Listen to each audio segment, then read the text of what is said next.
नमस्कार, ओम आराधना चैनल में आपका हार्दिक स्वागत है। आइए जानते हैं कब है दत्तात्रेय जयंती।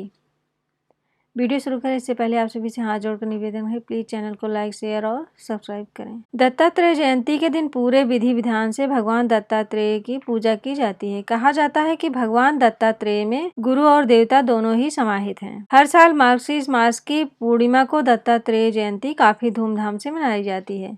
इस दिन पूरे विधि विधान से भगवान दत्तात्रेय की पूजा की जाती है। पौराणिक मान्यताओं के अनुसार मार्गशीर्ष मास की पूर्णिमा के दिन प्रदोष काल में भगवान दत्तात्रेय का जन्म हुआ था। भगवान दत्तात्रेय को सृष्टि के रचनाकार भगवान ब्रह्मा, विष्णु और महेश का स्वरूप माना जाता है। कहा जाता है कि भगवान दत्तात्रेय में गुरु और देवता दोनों ही समाहित हैं, इसलिए इन्हें गुरुदेव दत्त भी कहा जाता है। पुराणों के अनुसार भगवान दत्तात्रेय बहुत विद्वान थे और उन्होंने 24 गुरुओं से शिक्षा प्राप्त की थी।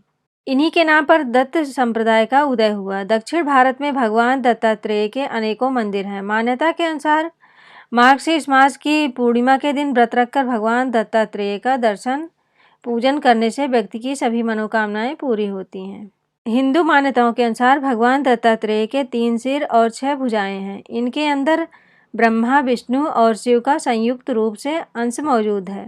मार्गशीर्ष माह की पूर्णिमा के दिन भगवान दत्तात्रेय की जयंती मनाई जाती है और इनके बाल रूप की पूजा की जाती है। अब आइए सुनते हैं दत्तात्रेय जयंती की कहानी।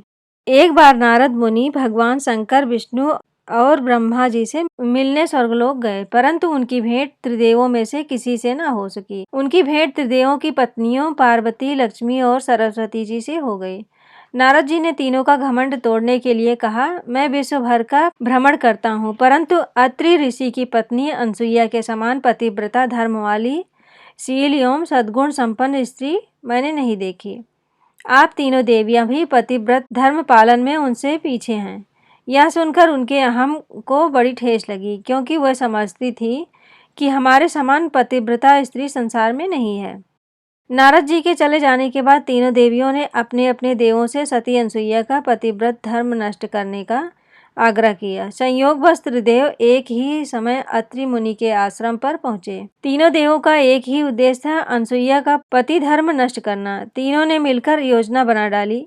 तीनों देवों ने ऋषियों का वेश धारण कर अनसुईया से भिक्षा मांगी। भिक्षा में उन्होंने भोजन करने की इच्छा प्रकट की। अतिथि सत्कार को अपना धर्म समझने वाली देवी अनसुईया ने कहा, आप स्नान आदि से निवृत्त होकर आइए, तब तक मैं आपके लिए रसोई तैयार करती हूँ। तीनों देव स्नान करके आए तो अनसुईया ने उन्हें आसन ग्रहण करने को कहा। इस पर तीनों देव बोले, हम तभी आसन ग्रहण कर सकते हैं जब तुम प्राकृतिक अवस्था में बिना कपड़ों के हमें भोजन कराओगी। अनसुईया को इस बात पर गुस्सा। अनसुईया ने पतिव्रत धर्म के कारण वह त्रिदेवों की चाल समझ गईं। अनसुईया ने अत्रि ऋषि के चरणोदक को त्रिदेवों के ऊपर छिड़क दिया। इससे त्रिदेव छोटे छोटे बालकों के रूप में बदल गए। तब सबको उनकी शर्त के मुताबिक अनसुईया ने भोजन कराया तथा पालने पर अलग अलग उन्हें झुलाने लगी। काफी समय बीत जाने पर भी जब त्रिदेव नहीं लौटे तो त्रिदेवियों को चिंता होने लगी। त्रिदेवियां त्रिदेवों को खोजते हुए अत्रि ऋषि के आश्रम पहुंची और सती अनसुईया से त्रिदेवों के बारे में जानकारी करने लगी। अनसुईया ने पालना की ओर इशारा करके कहा, तुम्हारे देव पालनों में आराम कर रहे हैं, अपने अपने देव को पहचान लो।